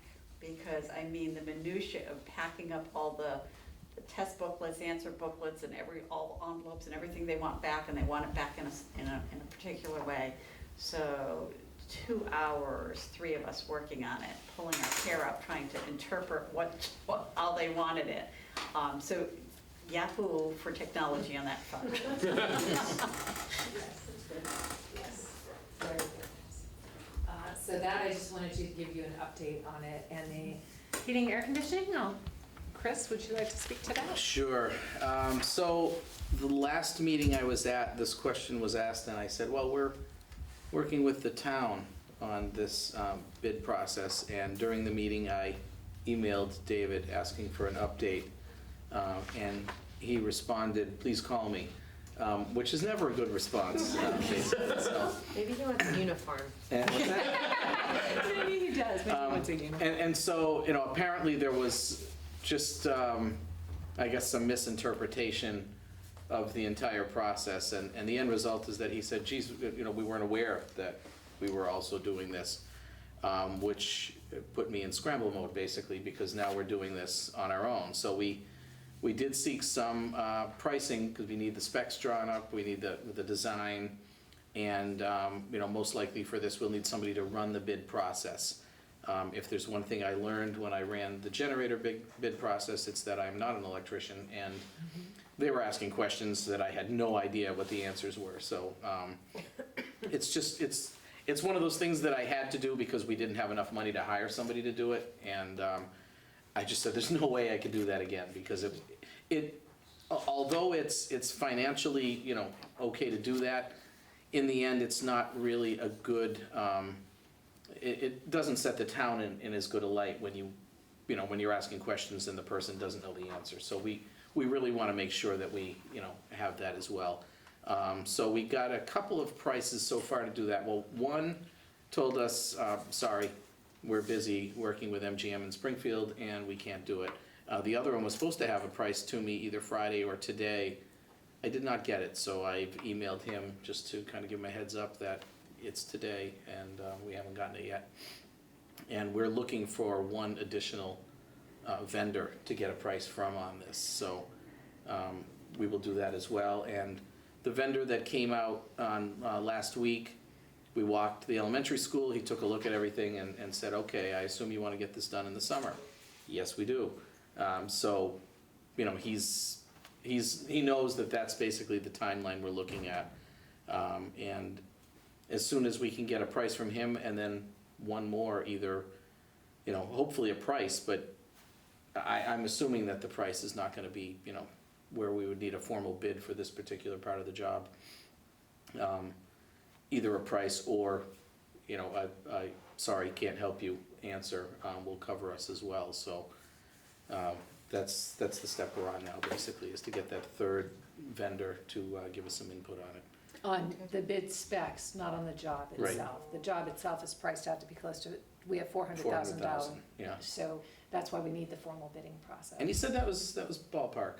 He said, if we took out a certain amount for their work on it, looks like we're right in the ballpark. It's always difficult with these because you need to secure funding before you can, get prices for it. No vendor wants to give pricing for something before you have funding because it's a long process for them, only to find out that, oops, the funding fell through, sorry, so you basically have to get funding for a price that you don't know because you haven't gotten it yet. And then once you get the price, you have to do it with the funding you got. So it's a little tricky situation, but we seem to be right on target with that, so that's certainly a good thing.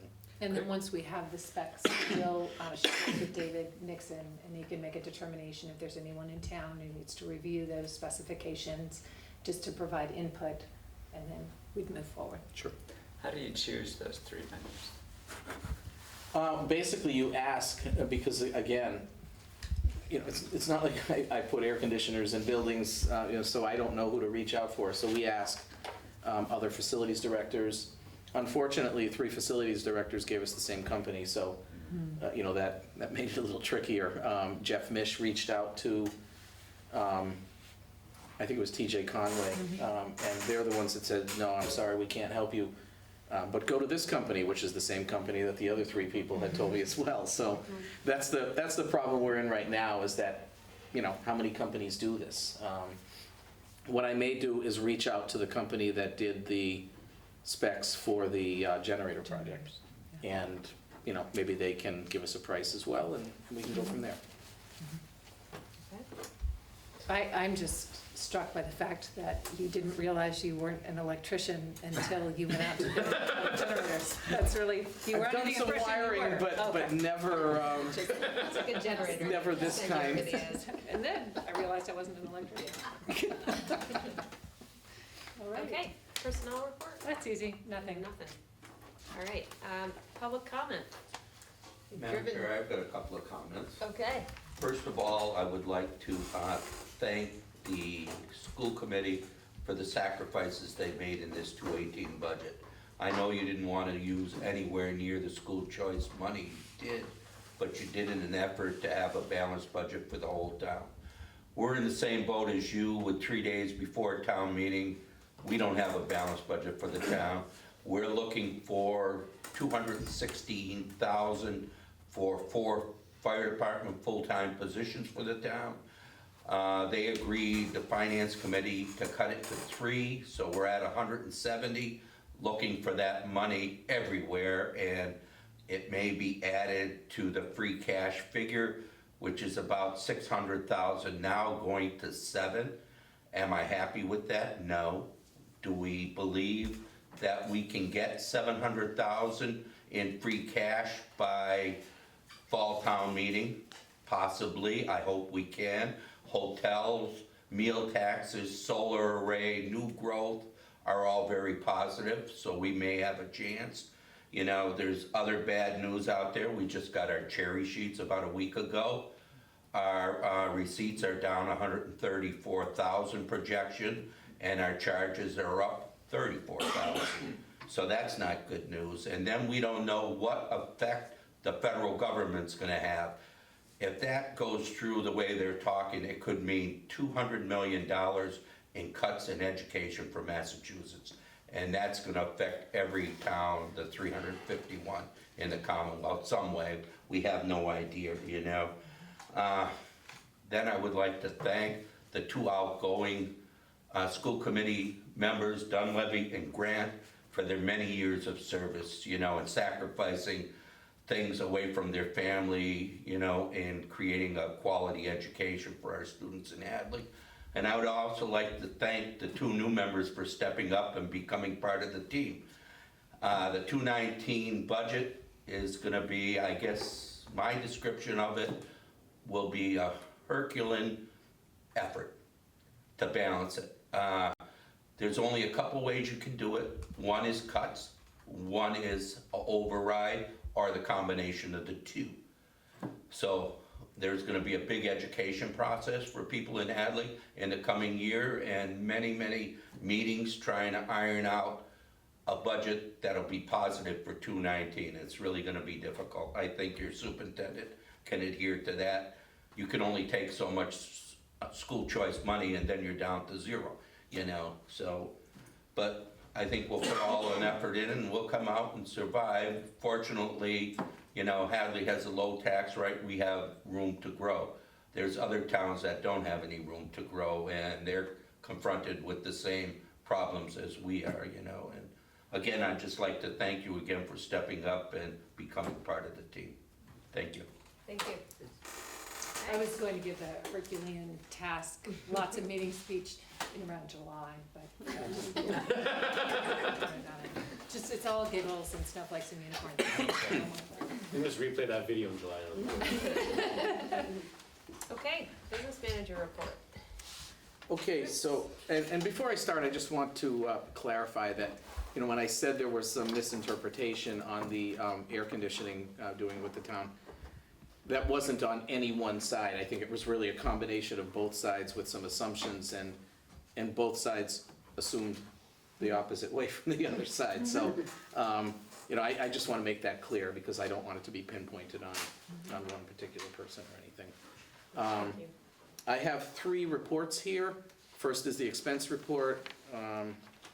We can look at that. Basically, you know, as always, especially at this point in time, there are many accounts that are above what we budgeted, and there are many accounts that are below what we budgeted. And that's typical, again, you know, this late in the school year. We budget things, you know, based on where they are, typically in January and February of the prior year. You know, then you have personnel changes, a teacher leaves, a new teacher comes in, you know, with different pay, or any position for that matter. And before you know it, the budget that you laid out is different than the one that we're looking at now. And that's really why we have differences in the spending, where some lines are overspent, some lines are obviously underspent. In the end, though, we will end up spending it all, but no more than that. So, you know, that's obviously the goal every year. I just wanted to point out a couple of things for you on this first page. If you look at teacher salaries, you can see there's not really a lot left there. But we also have $565,000 in school choice money that we earmarked for that. So, you know, what I will do is apply that at the end of the school year. So, you know, it looks like we have, you know, about $380,000 there. In reality, we have 380 plus another 565. So, and that's enough to get us through the end of the year. Again, with salaries, it's a little tricky to look at and say, oh, well, we basically have 2 months left, because it's not really the case. What happens is we have 2 months left, you know, May and June, basically. But a lot of those teachers get 26 paychecks instead of 22. So what that means is that the last payroll in June, they get their regular 22nd paycheck, and then they get paychecks 23 through 26 as well. So June is very payroll heavy. That final payroll is very large, but again, you know, we'll be okay with it. What we're doing right now is we're going through the encumbrances. There's not really much on page 1, but as you go through, we've got some pretty large dollar amounts of open purchase orders that we have. What we're doing now is just reaching out to the people who opened them and saying, hey, is this fully spent down? Are you still planning on spending it? And we'll tighten that up as well. And what that does is it'll give a clearer picture as to actually how much money we have to spend by the end of the year. But I have sweated bullets in the past. I'm not really doing that this year. As always, it's always tight. I mean, obviously, we spend it down to the penny, so it's never like we've got oceans of money, but we'll do okay. So nothing really to worry about there. I can answer any questions any of you might have on that report. So maybe just look at page 9, just so we're all reading it the same way, the grand total. So that gives us an idea of the total budget at 6.6. Local contribution only, correct? That's right, just the local. So this is local contribution only. Local contribution only, the expenses that have drawn, the expenses that we've incurred so far. Transfers, so is that just within different accounts, transfers within? Right. So it's gonna always be a zero balance? It should be, yes, Okay. yes. The encumbrances are actual bills that have been paid and charged, paid out? The encumbrances are purchase orders that were opened. POs open, Like okay. somebody will say, okay, I'm going to buy, a book, or, something simple. What happens with those purchase orders is that, especially for larger orders, where they say, I'm going to buy 20 books, and they're all different. So they order on Amazon, first of all, as we all know with Amazon, the price you get today is not the price you're going to see tomorrow. They change prices constantly. So we may get all 20 books, but the price is going to be different than what the purchase order was. Or 3 of the books may now be out of print or something like that, where now there's this money left in the purchase order. They're never going to get those books, but the money is still encumbered. So that's what we're going through now and saying, okay, you said 20 books, you got 17. Can we close this out and just assume we're not going to spend the rest of that money? Because as you can see, there's $500,000 in encumbered funds there. Right. So, and some of it is, the majority of it is obviously legitimate. We've got tuition payments and items like that. I'm actually meeting with the SPED department this week to go through the open SPED POs for tuition. And just to make sure that, okay, we've got, probably, I don't think we've gotten all of the April bills yet, so, we'll go through. We know we have May and June, we have some April bills left. Let's go through the individual purchase orders and make sure that that's all we have, is just what's remaining. What can happen during the course of the year is we get a bill in, sometimes it gets applied to the open purchase order, sometimes somebody might submit a new purchase order with it or something, and so those encumbrances get off a little bit, and this is the time of the year that you kind of pull everything back in line, so. So that might be helpful also for Tara and for Keith. That total budget number, local contribution is what the town votes and the town is giving to us. What it does not include is how much school committee has this year. It's up to $680,000 out of school choice. It does not include grants, and you have a grant report in here. That's just local contribution. That's what the town appropriated for us. The expenses are what's actually been expended and spent. If you take the encumbrances are what we intend to spend, you've got the bill sitting on the table, you haven't written the check. You add that 5.1 million plus that $500,000, and the difference between adding those two together and your total budget leaves you with the amount available, and always expresses a percentage of total budget at the end. So sometimes towards the end of the fiscal year, we wind up, I know you've come for approvals to shift things around, or if we go into the next fiscal year and there are unpaid things from last fiscal year, sometimes there's approvals around that as well. That's right, yeah. It's your favorite, I know. Yeah, I really don't like that. That does happen though, where, someone will find an invoice, just say in September, oops, I put this in my drawer in May, and, and at that point, you can't just pay last year's bill with this year's money. So now you have to possibly pay it from school choice. In my discussions with the town accountant, he's not really crazy about doing that. And what it would typically be done is that it would go to town meeting, either the annual or the special town meeting, and pay prior year bills that way. So, the tricky part of that, of course, is that you hate to find this bill that's been sitting in a drawer for 3 months and tell them you're gonna have to wait another 2 until the special town meeting. We hate to do that too, but that's the way it's handled, so. If there's There will any be, likelihood we're going to cross fiscal years, it always comes before the school committee. We Yeah. cannot cross fiscal years. Right. And line item transfers, there's a policy that dictates what the thresholds are on that, and so I think you clean them all up at the end of the year, bring them to the school committee. So we can make transfers throughout the year to keep the budget in balance, and then there's a total cleanup at the end of the year. But we review this at every meeting, we get a report out on it, so sometimes it's helpful to see, you might see spikes in certain things, or you've locked in, fuel rates or electricity, things like that you expect to see hit us at certain times, and so it's helpful to get the fuller picture. Okay, grants. Okay, so grants, some of you saw this report last month, some of you didn't, obviously, but we have spent a considerable amount more in the grants now than we had spent last month, and that is basically a result of transferring some expenses from the local budget into the grant.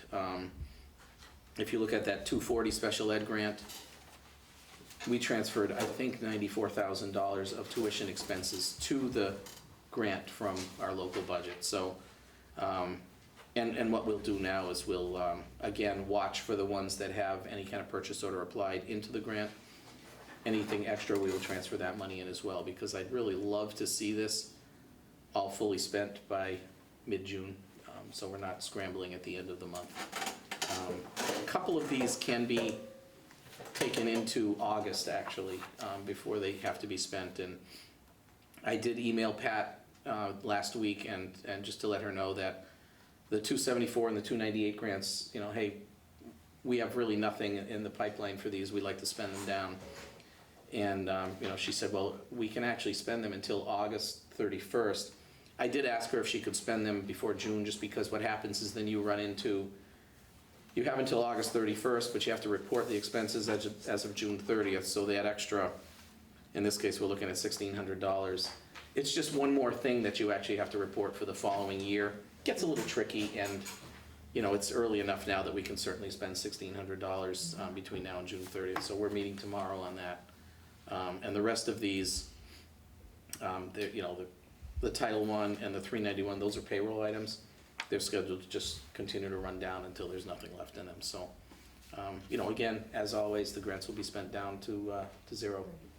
Chris, is it easy to say which one of these comes from federal dollars? Federal dollars would be the 240. Let's see. Title IIA, is it? Yeah, the 140 right above it, yeah, sorry. So, Title IIA, IDEA, circuit breaker, essentially. I mean, it comes as a pass-through to us. Let's see, the 305, the Title I Title I. is another one. 391 is state. 298, I think, is state as I think well. it's state too.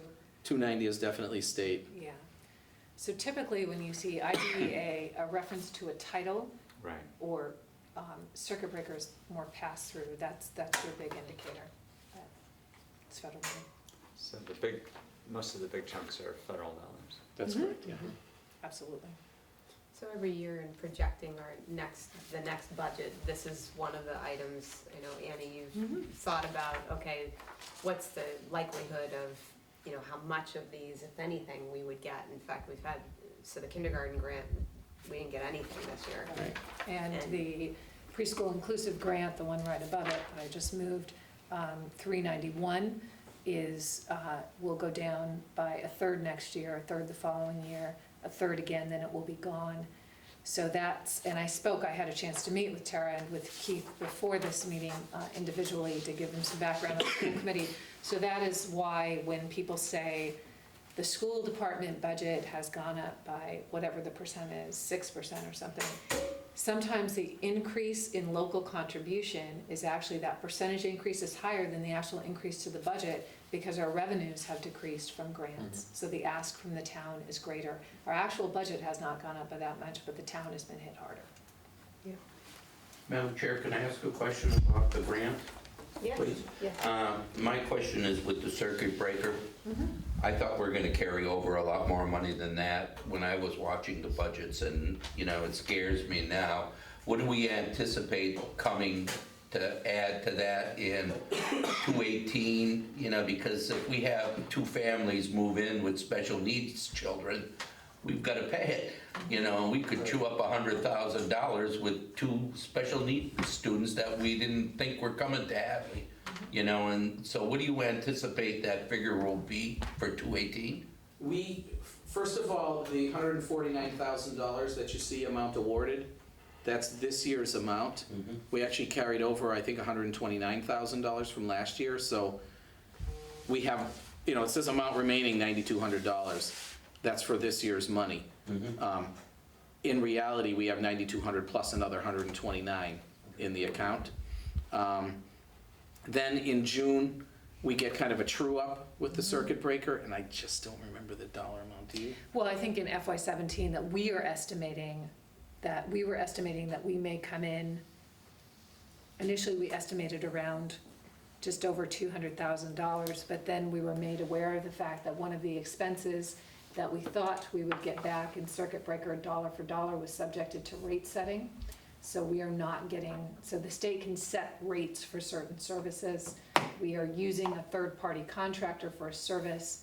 The person providing the service does not possess a license that allows us to recapture all of the money. So we're still, I think we applied 180 next year at least. Yeah, we did. To the next year's budget. We'll have the exact figures at the end of this fiscal year of what we'll get from the state. Do you for feel FY17. comfortable with that 129 coming from the state budget? I'm Or sorry. do you think it possibly could be cut further? I don't know. When I've spoken directly with the Department of Education and I told them how we did our estimates, I spoke with somebody at the department and they said, I think you're safe with those estimates. But I don't know what that means. I mean, at the end of the day, if the Department of Elementary and Secondary Education did something different with circuit breaker, I certainly don't have a leg to stand on and say, yeah, but I talked to that guy. You know, that guy told me I was gonna get more money. So it wasn't the best way to have confidence, but it was the only way I had in the moment, and we'll see where we end up. Thank you. Sure. Okay, revolving accounts. Okay, really not a heck of a lot of difference between this month and last month with the revolving. Athletic revolving went up a little bit. Obviously, when the scoreboard comes, you're gonna see that drop considerably, but really, in the end, maybe $6,000 in that area. So, you know, it's, the balance there is very healthy. Lunch, as we've come to see, basically, we're going to lose money in the lunch account. So what happens is we're going to have to fund that deficit from the local budget. Typically, what I've done is transfer part of Diane Zach's salary to the local budget from the lunch account, and that brings it back up to a positive balance. So that's what I'll end up doing again this year. Preschool revolving, well, it's trending right anyway. I mean, it's really not changing by a heck of a lot, but you can see from January to March, it's gone up $6,000, and that's nice to see because it's, you know, we've also been spending, payroll and any kind of supplies they buy come out of the preschool revolving as well. So we're pretty much, you know, treading water to slightly going uphill with that, which is nice. And student activity, well, that account fluxes depending on field trips or whatever else is going on. So as you can see right now, it's up to $102,000. As we start to spend that on field trips and other items, you'll see it drop back down again. We can be the custodians for fundraising for field trips. This is also where the class monies are. So you'll see that stay there. They have to fundraise a lot for graduation as classes. They do that for 4 years. And then lunch money true ups as they collect debts at the end of the day. I can tell you that Diane Zach spends a crazy amount of time chasing down delinquent accounts. I mean, just, it's a ridiculous amount of time she spends on that. And in the end, she has collected, boy, an incredible amount, really. I mean, it's a testament to the work she's done on it because it's nonstop, you know, emails, phone calls, whatever it takes. And very little actually goes unpaid at the end of the year, so. We do have good news about that, so we are looking to share the services of the food services director with Gateway. Next year might be, if everything goes according to plan, next year might be the year that you don't see the lunch account go into the red. Don't hold me to that, because I'll say that's like trusting that guy at the department. He told us. But, so hopefully, we're moving in that direction. And just, to kind of discuss that a little more, it's very difficult for the lunch program to sustain itself because, costs go up for food, for salaries, but you really can't increase the lunch price by enough to cover that. Because then what happens is people look and say, $4 for lunch, are you kidding me? You'll pack a sandwich, And then what you end up having is a lunch program that really loses money, so.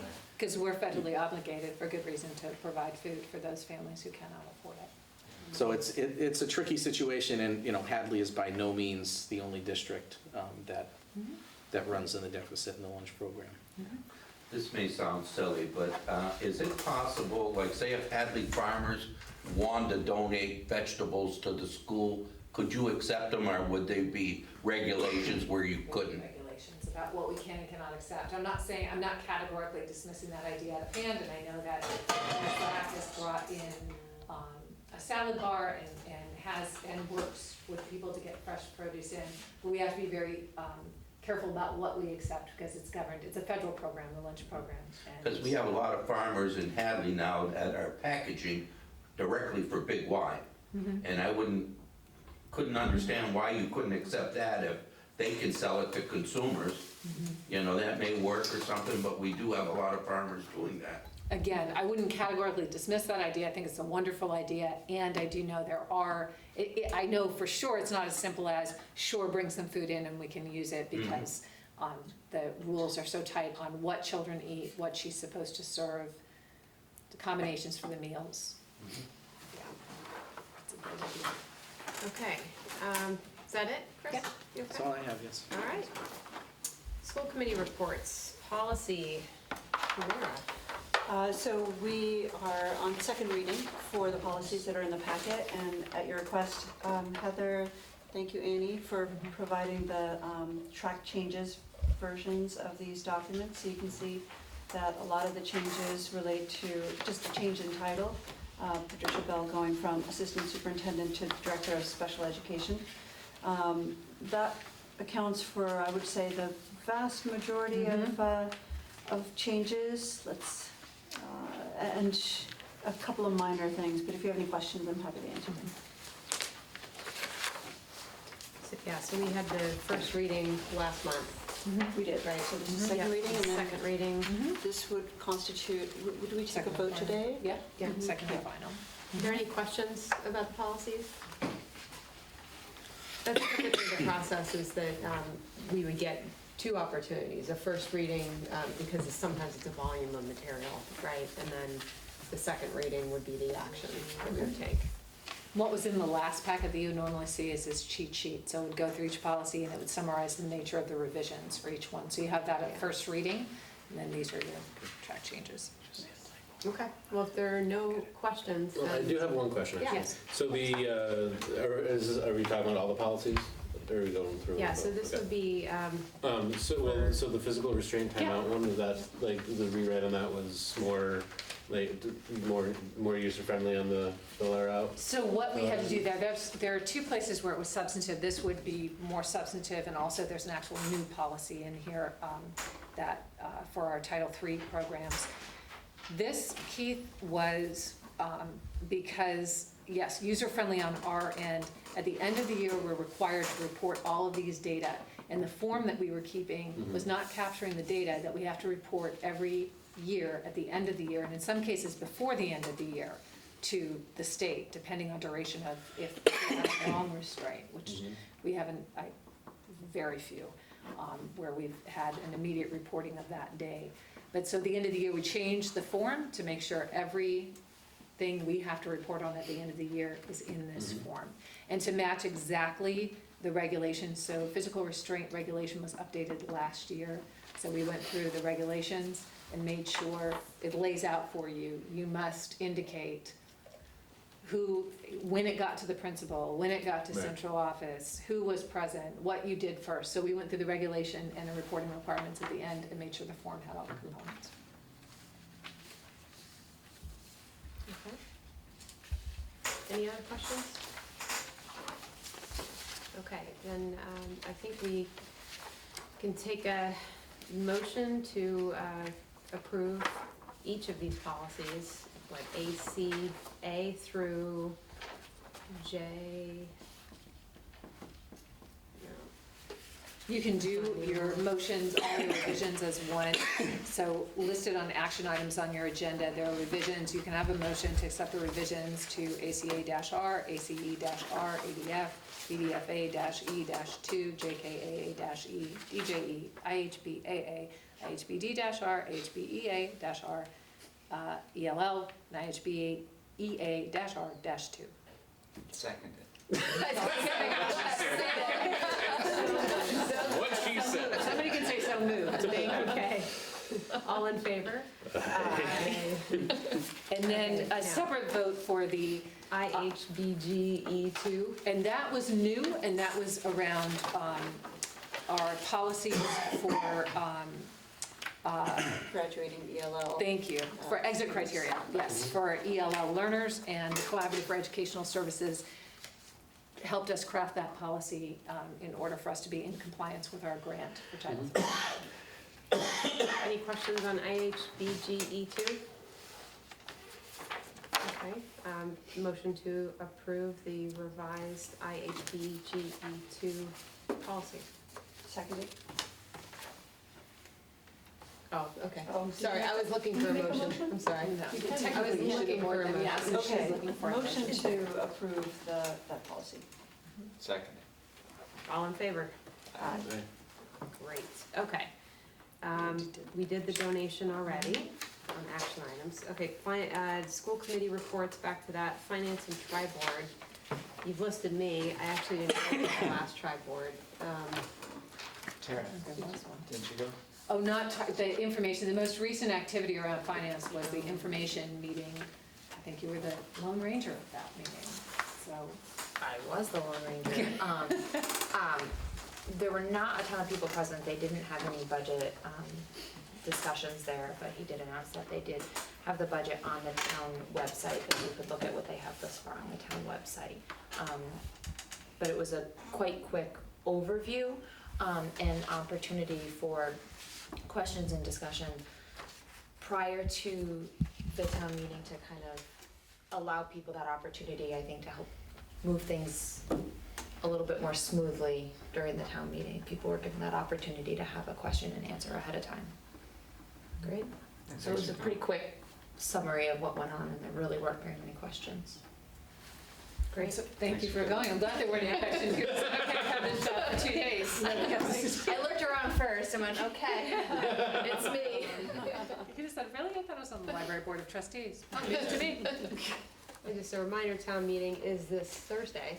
Yes, and please, please, please come out and support the school department budget. We do need that. The entire town budget, but please. Thank you. Thanks for the update. Okay, Paul, capital facilities and grounds. Yeah, so we're having a second meeting of the fields. There was a public meeting on the fields revisions of the Hopkins athletic fields, and as a follow-on, we've been having conversations with Berkshire Design Group, and we're going to have our second meeting May 17th at 6 p.m. here in room 109. I think if there are questions, you can call Eric Sudnick. Yep. And so I think we've got a revision to the draft. We've broken it up into phases, so we'll be talking about the first phase, the cost, how to fund it, and then probably looking for a continued small group to work on refining it and then considering how to raise money to implement it. Great. Paul, do you anticipate a total build-out on all the, Yes, that would be the first phase. The remaining, the bit that's in agricultural fields now, we're targeting that first to convert that. But then second, or maybe second and third phase, there's revisions to the existing fields. I guess what I'm getting to, we have a right-of-way from Middle Street in to the school property. Right. And I'm wondering if any of that land might be left for a possibility of putting a park and rec building there because they use these facilities so much. We haven't talked about that. We talked about that land as access, more walking access, and that one of the elements we've talked about is a walking path around that also allows handicap access and wheelchair accessibility. And so we've talked about connecting that to Middle Street so people could come in on that side. There have been some conversations though with some of the local neighbors about increased foot traffic there, so I think that how that actually happens is to be determined.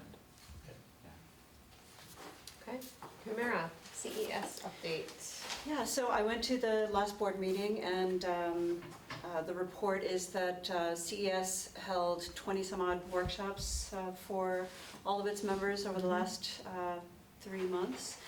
We've participated in a number of their professional development opportunities. In fact, we had their social justice and equity person come out and spend a day or the better part of a day with all of the faculty And some here. faculty meetings, so it wasn't, yes, it was a better part of the day, in addition to other meetings they facilitated. Yeah, so we're enjoying many of their services. As you know, Bill Deal came out and spoke with us. In fact, when he was speaking with us, I mentioned detecting fake news, and in fact, they had a workshop soon thereafter. So they're really quite responsive, as you can see, and it was an oversubscribed workshop. It went really well. We had heard a presentation about Mount Tom Academy. It was something that I wasn't even aware of, so I'll just mention to you colleagues that so students who go to Hopkins may have the opportunity to go to the vocational school if they want an alternative path, because the high school experience isn't necessarily right for everyone. But Mount Tom is yet another pathway short of vocational school that they can also go if they feel, some students are more ready to get out and experience a different type of academic setting. And so these classes take place at HCC. And those students who go, and I understand we've taken advantage of this from Hopkins, they have a 90% graduation rate. So they complete their high school studies, and 50% of them go on to pursue higher education beyond that. So I was just really heartened to hear about that alternate pathway, and that's available to us as a result of being a member. Wide array of services, of which they produced an amazing graphic that I have a printout somewhere at home, but I'm going to send you the digital copy. Annie, maybe you've seen it, but it's an incredible spreadsheet that shows what every town is utilizing of their vast array of services. So we can compare ourselves to, say, Granby and Hatfield and others in terms of similar size, and what kinds of, say, special ed services they're utilizing that we may not be, and vice versa. So I'll share that with you and you can take a look. That's great. Yeah. I'll add a report on here too for negotiations that we are still actively. Every time do you have that to tell E me? just falls Let's off. We are still actively negotiating with the bus drivers. We were supposed to have a meeting this week, tomorrow, and we've had to reschedule that. So I believe our next meeting is next week on Friday. I think so. Yeah. So I don't think we have anything else on the books after that, but I'm thinking maybe 2 more meetings tops. We should line up a set of dates. Yeah, but I think they've put most of their proposals on the table at this point that we're able to respond to. Thank you. Great, okay. Can I bring up a thing? Are we done with? I think we're done with the agenda and the action items. There was just one thing just to note that I'll bring up, I think, for our next meeting, and I've talked to Annie about this. And Eric Sudnick has approached me with the idea of providing a bit more flexibility on the school rule, which is just a school rule. I thought it was an MIA rule that when the school is closed for, say, a snow day, that there's no practice. That's a school policy, and that's determined, I believe, by the school committee. It is, no play, no school, no practice. No school, no practice. And so asking for some flexibility on that, given certain parameters about whether the roads are clear, obviously, and decisions based by Eric and by the superintendent and the principal to all sort of decide whether it's appropriate. So they're asking for that, the ability to determine on a case-by-case basis whether they allow practical. So, those days where it clears up by noon and they wanted the coach and everybody decides, hey, let's open it up for afternoon practice. So for the policy subcommittee, is there, it sounds like they could maybe work with Eric to come up with suggested language changes to incorporate that and then Great, yeah. bring that back for reads? Yes, Sure. That is the process? yeah, that's essentially the process. And now the new policy subcommittee will have a set of, I'm sure, a set of dates so adding that to the roster. That's easy, good. Yeah. Okay, good. Anything else? Our next meeting date is May 22nd. Unfortunately, I know I'm out of town. So am I. And, you are too. We often find we wind up renegotiating some of these dates here, so if you don't have your calendars, it's good to bring them to this meeting. Can we find a different? Yes, may I please do that then by, because my phone is now dead, so, Yeah. can I do that via Send You it should have been email? on it during lunch. I know. So I'll do it via email, I'll look to reschedule, That would be great. and I will tell Hadley media when that happens. Can I make a proposal Yeah. that you can consider? So May has, okay, so is Memorial Day the 29th? Yes, it is. Yes. We're not meeting then. Okay, so I'm not going to make that proposal. So it may be the first Monday in June, I'm not sure, I just can't look at a calendar. right Yeah, now. I'm also gone then. Me too. Yeah, We're not going to the same place. Well, where are you going? It might be more interesting. Yeah, more California stuff. But the week of Memorial Day works. but Monday the 5th does Yeah. work as well, and yes, the week of Memorial Day The week also of does work. Okay, The I'll third- send some that- options Yeah, out. Annie, if you want to propose something, a couple options, that'd be great. For our new committee members, graduation is the first Friday in June. It's in the evening. All school committee members are invited. You'll get a formal invitation. Their seats are select boards invited. But you'll get more information about that. Okay. Need a motion to adjourn. Motion to adjourn the meeting. I can't motion. Motion to adjourn. You second it. All in favor? Aye. Thank you. Thanks. Thank you, everyone.